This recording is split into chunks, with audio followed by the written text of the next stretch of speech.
We're live from New Delhi, you're watching DD India Live, India's Voice to the World. I'm Lipakshi Khurana, coming up in the next 30 minutes. UK stands with you, stammers a royal welcome for Zelenskyy in London after Trump meltdown. UK pledges £2.26 billion to bolster Ukraine's defence capabilities. Israel approves the US proposal to extend Gaza ceasefire for Ramadan. And in India's Uttarakhand, avalanche of 51 workers rescued, 4 die, search on for 4 more.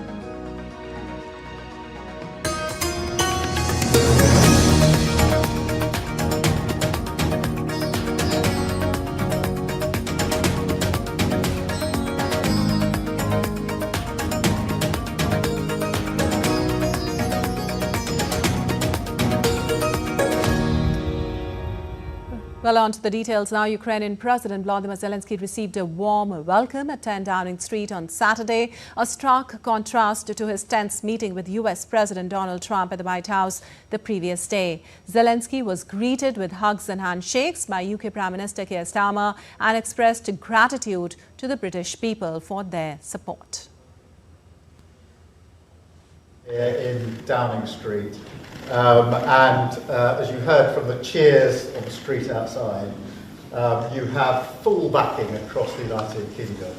And we stand with you, with Ukraine, for as long as it may take. And I hope you've heard some of that cheering in the street. That is the people of the United Kingdom coming out to demonstrate how much they support you, how much they support Ukraine, and our absolute determination to stand with you, unwavering determination, and to achieve what we both want to achieve, which is a lasting peace for Ukraine based on sovereignty and security for Ukraine.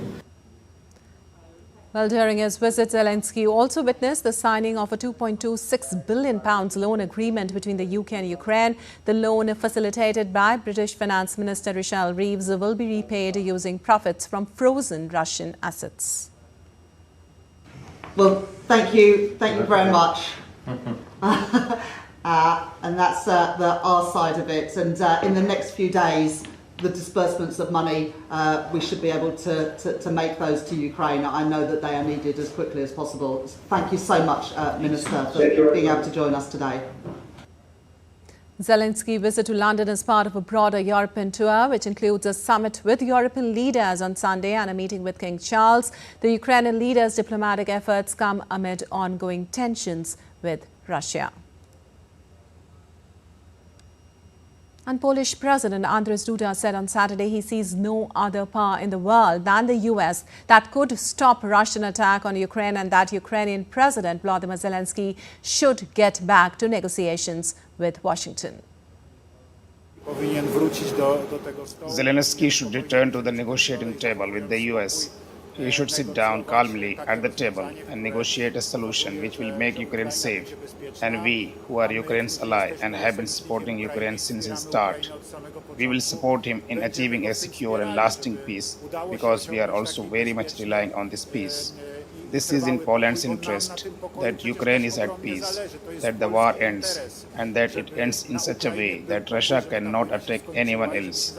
This is what is most important to us today. That requires, in my personal opinion, a return to the negotiating table. Well, NATO chief Mark Rutte said on Saturday he told Ukrainian President Volodymyr Zelenskyy that he needed to find a way to restore his relationship with US President Donald Trump. What Trump is trying to do is to get peace in Ukraine. What he has done is make that opening towards Russia. I think that was a good step. That had to happen sometime too. Now we have to make sure we work very well together. We will be in London tomorrow. Dutch Prime Minister will be there. Other European leaders will be there to talk. So what can Europe do when a deal comes in to actually make sure that a deal is permanent? so that Russia does not try it again.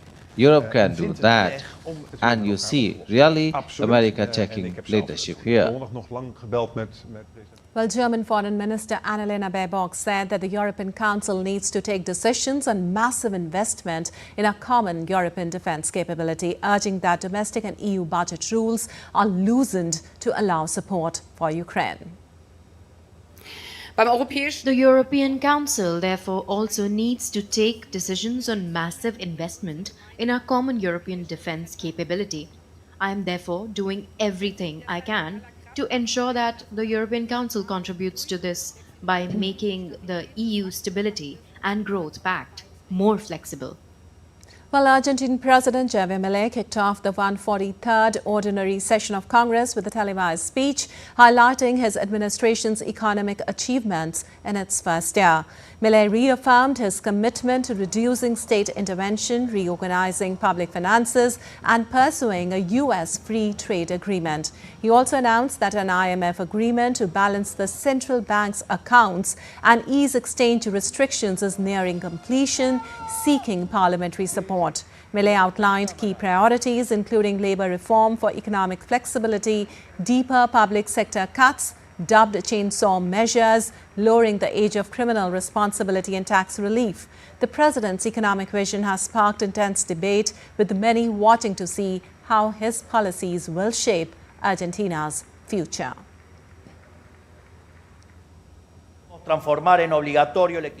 We must make fiscal balance mandatory for any state budget, whether national or subnational. But fiscal balance is not enough. It is necessary to accompany it with a severe reduction in public spending to return to society what the state today confiscate via taxes, to make these projects a reality and the changes that the Argentine people demand. We are advancing in an agreement with the International Monetary Fund to be able to finish settling the balance of the central bank and definitely leave the exchange rate claimed during this year. Well, Israel has agreed to a US-backed proposal to extend truce in Gaza, covering the Muslim holy month of Ramadan and the Jewish Passover holiday in April. This temporary ceasefire aims to maintain calm during these significant religious periods. According to Israeli Prime Minister Benjamin Netanyahu's office, the extension was proposed by US President Donald Trump's Middle East envoy Steve Witkoff. The initial phase of the ceasefire, which took effect on the 19th of January, expired on Saturday. A second phase was intended to secure the release of dozens of hostages still held in Gaza and pave the way for lasting peace. The extension provides a critical window for renewed negotiations, but the long-term prospects for a permanent ceasefire remain uncertain. And a large gathering of demonstrators in Israel's Tel Aviv expressed urgency for the immediate release of 59 hostages still held in Gaza. The first phase of the ceasefire has come to an end, amplifying concerns for the captives' safety. Families and supporters held photos and flags underscoring the emotional toll of the ongoing hostage crisis. The crowd emphasized the need for swift action to secure the hostages' freedom. As the situation remains unresolved, the gathering served as a poignant reminder of the human cost of the conflict. With time running out, the focus remains on negotiating the safe release of the hostages.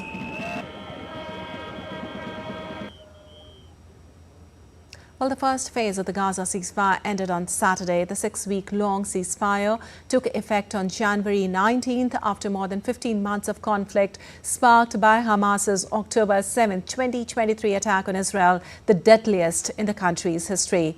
Over the initial 6-week phase, Hamas freed 25 living hostages and returned the bodies of 8 others to Israel in exchange for hundreds of Palestinian prisoners held in Israeli jails. The ceasefire has mostly held during its first 6 weeks, although both sides have accused each other of breaches, particularly in the treatment of Israeli hostages and Palestinian detainees and in the handling of releases.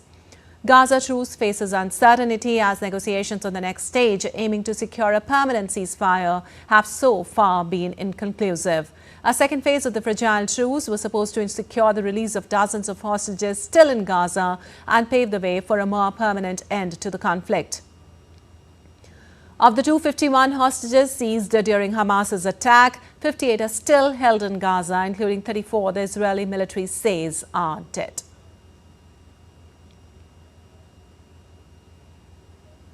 And U.S. Secretary of State Marco Rubio has expedited the delivery of $4 billion in military aid to Israel, citing the country's fragile ceasefire with Hamas. The Trump administration has approved nearly $12 billion in military sales to Israel, underscoring its commitment to the country's security. The Pentagon has also approved a potential $3 billion arms sale, notifying Congress on an emergency basis. This marks the second time in recent weeks the administration has used emergency authority to approve arms sales to Israel. The move comes amid a fragile ceasefire between Israel and Hamas, which has halted 15 months of fighting and paved the way for talks on ending the war.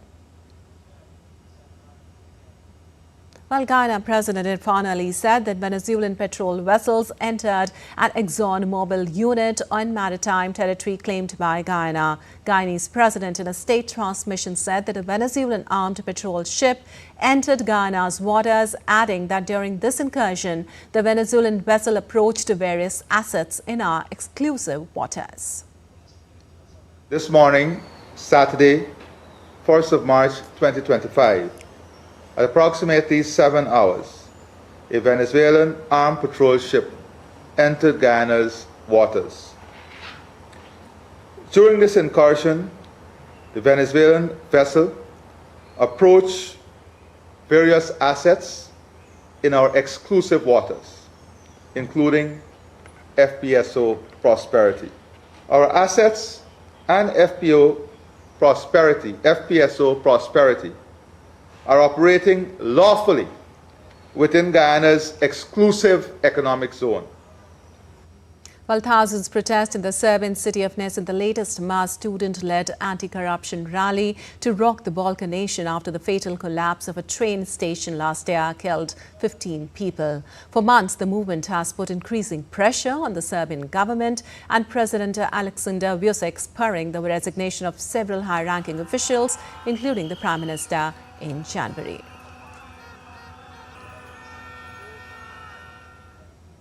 And President Nangola Lumumba of Namibia was among thousands gathered to mourn the country's independence leader Sam Nujoma as nearly a month of homage climaxed with a state funeral. Nujoma, the guerrilla leader who won independence for the desert nation from apartheid South Africa, died on February 9th, aged 95. Current President Lumumba said Nujoma was left behind the precious of gift of freedom and independence for the people of Namibia.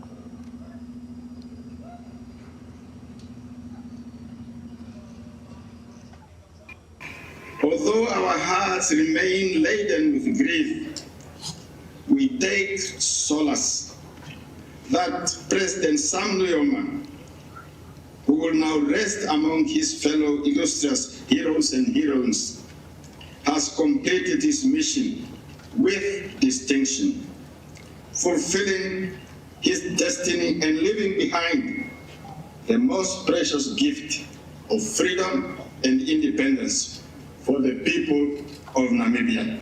Salute you, Comrade Nujoma, a diamond of a Tunda village, for a life well lived in the service of the people of the Republic of Namibia, the region of SADC and the African continent. Well, a devastating bus collision in southern Bolivia has claimed the lives of at least 37 people, including 8 minors, in the country's worst bus accident this year. The crash occurred on a narrow two-way road near the city of Uyuni in the department of Potosi. Authorities say one of the bus drivers was under the influence of alcohol and speeding when he crashed into the oncoming vehicle. Bolivia's winding mountain roads are notorious for deadly accidents, with an average of 1,400 fatalities annually.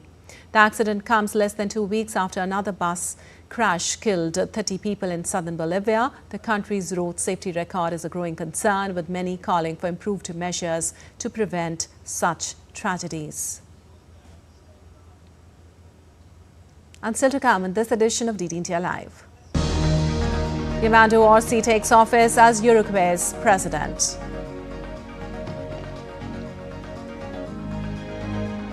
US federal workers hit with second wave of emails. And last-minute preparations underway for 97th Academy Awards.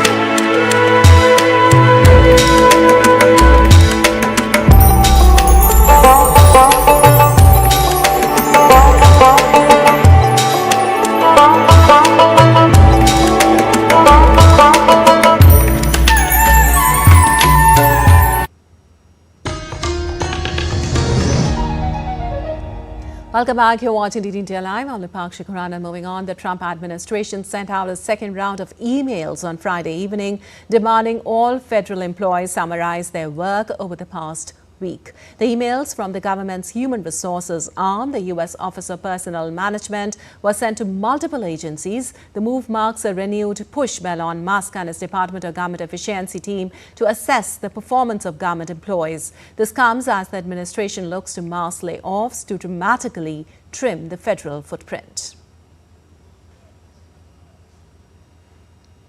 And U.S. President Donald Trump on Saturday ordered a new trade investigation that could heap more tariffs on imported lumber, adding to existing duties on Canadian softwood lumber and 25% tariffs on all Canadian and Mexican goods due next week. In his third new tariff probe in a week, Trump signed a memo ordering Commerce Secretary Howard Lutnick to initiate a national security investigation into U.S. lumber imports under Section 232 of Trade Expansion Act of 1962. The trade law is the one Trump also used to impose tariff on global steel and aluminium imports. The probe covers derivative products made from lumber, which could include furniture such as kitchen cabinets, which in some cases are made of U.S. lumber that had been exported. The order said the Commerce Department investigation must be completed within 270 days. Well, a U.S. judge on Saturday declared President Donald Trump's firing of the head of a federal watchdog agency illegal in an early test of the scope of presidential power likely to be decided at the U.S. Supreme Court. The case revolves around the White House's February 7th dismissal of Hampton Dellinger, chief of the Office of Special Counsel. U.S. District Judge Amy Berman Jackson in Washington had previously ruled Hampton Dellinger, the head of the Office of Special Counsel, who is responsible for protecting whistleblowers, could remain in his post pending a ruling. The Justice Department filed a notice late on Saturday saying they were appealing Berman's ruling to the U.S. Court of Appeals for the District of Columbia. Dellinger was appointed by Democratic President Joe Biden and was approved by the Senate to a 5-year term last year.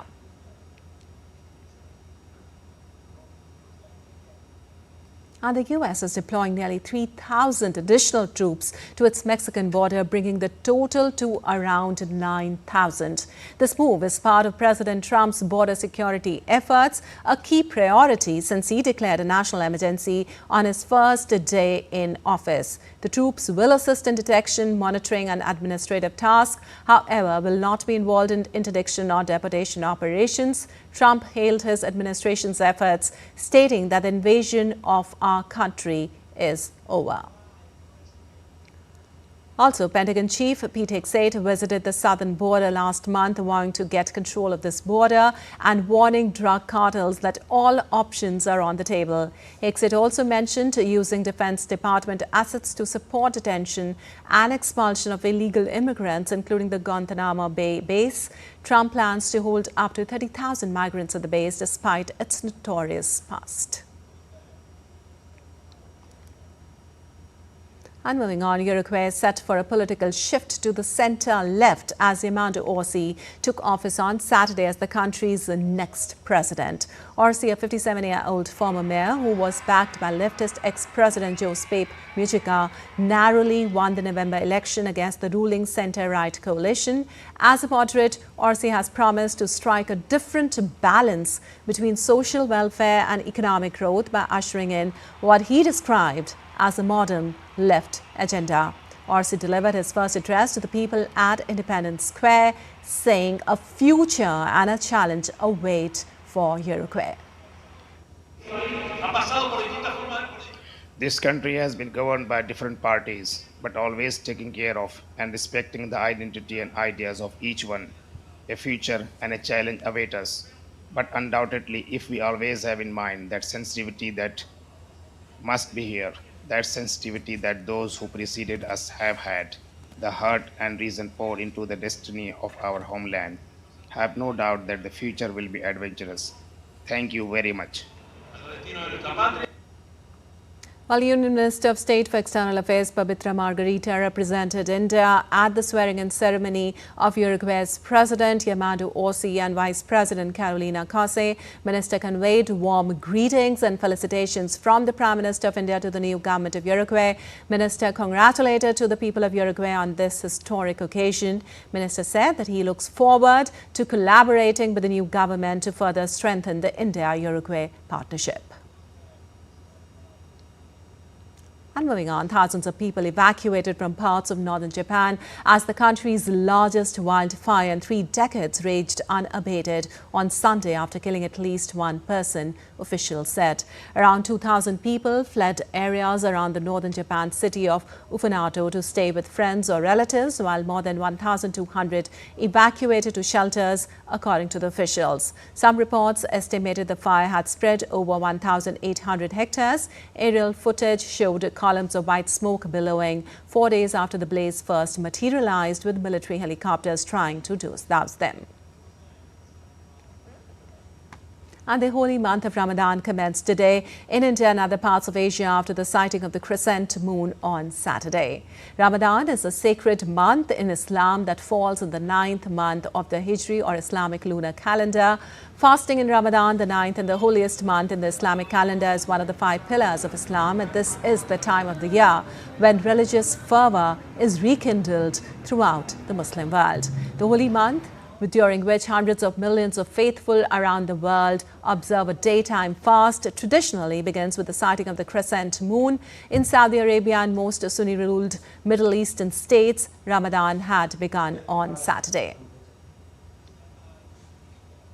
Well, Prime Minister Modi extended greetings on the occasion of the start of holy month of Ramzan. Prime Minister wrote on social media platform X that as the blessed month of Ramzan begins, may it bring peace and harmony in our society. This sacred month epitomizes reflection, gratitude and devotion, also reminding us of the values of compassion, kindness and service. Ramzan Mubarak, he said. And moving on, in India's hilly state of Uttarakhand, 50 workers have been pulled out of snow from the site of an avalanche-hit BRO camp in Mana village in Chamoli district, but 4 of them died on Saturday as rescuers raced against time to trace 4 more labourers feared trapped. According to the latest rescue updates provided by the Uttarakhand State Disaster Management Authority, 5 labourers were missing, but 1 of them has reached home safely on his own, and now the search is focused on the 4 remaining workers. The avalanche hit the Border Roads Organisation camp between Mana and Badrinath between 5:30 a.m. and 6 a.m. on Friday. Well, the 97th Academy Awards, also known as the Oscars, will take place on Sunday at the renowned Dolby Theatre in Los Angeles as one of Hollywood's most anticipated nights. The event is set to celebrate cinematic achievements from across the globe. This year, the Oscars will be hosted by the Emmy Awards-winning comedian and television personality Conan O'Brien, who will be hosting the ceremony for the first time. This year's nominations have highlighted a diverse range of talent, with Shaq's audience Emilia Perez leading the pack with 13 nominations. The film features Carla Sofia Gaskin, the first openly trans woman to be nominated for an acting award. Other films like The Brutalist and Wicked are also competing with 10 nominations each. One of the most significant nominations this year is for Anuja, a short film produced by Guneet Monga and Priyanka Chopra, which has secured a historic spot in the Best Live Action Short Film category. And in sports news, India and New Zealand are all set to face off in the final Group A match of the Champions Trophy 2025 in Dubai on Sunday. With the semi-final spots already secured, both teams are strengthening their position in the top two and address any lingering concerns before the knockout stage. Both sides boast formidable batting lineups and quality spin options, making for an evenly contested matchup. However, New Zealand's pace attack could prove to be a greater challenge for the Indian batters compared to the bowling resources available to Rohit Sharma's team. Well, also, India's Virat Kohli set for his 300th one-day international in today's match. The Indian batting great has silenced doubts over his form and future with a match-winning century against Pakistan last Sunday. Kohli has scored over 14,000 runs in the one-day format with 51 centuries in 299 games since his debut in 2008. He has 8,200 across the formats. If he plays on Sunday, Kohli would be the 22nd player in history and 7th Indian to enter the 300 club. India's Sachin Tendulkar tops the list with 463 ODIs. Well, that's all for this edition of DD India Live, but let us know your thoughts on the news of the day. For those on the go, you can get all the latest news and updates from India and across the world on the DD India mobile app. The app is available on both Android and iOS platforms. Scan the QR code on the screen to download now. Well, we'll be back with more news as it breaks here on DD India. I'm Nipakshi Khurana from all of us here in Delhi. Thanks for watching DD India Live.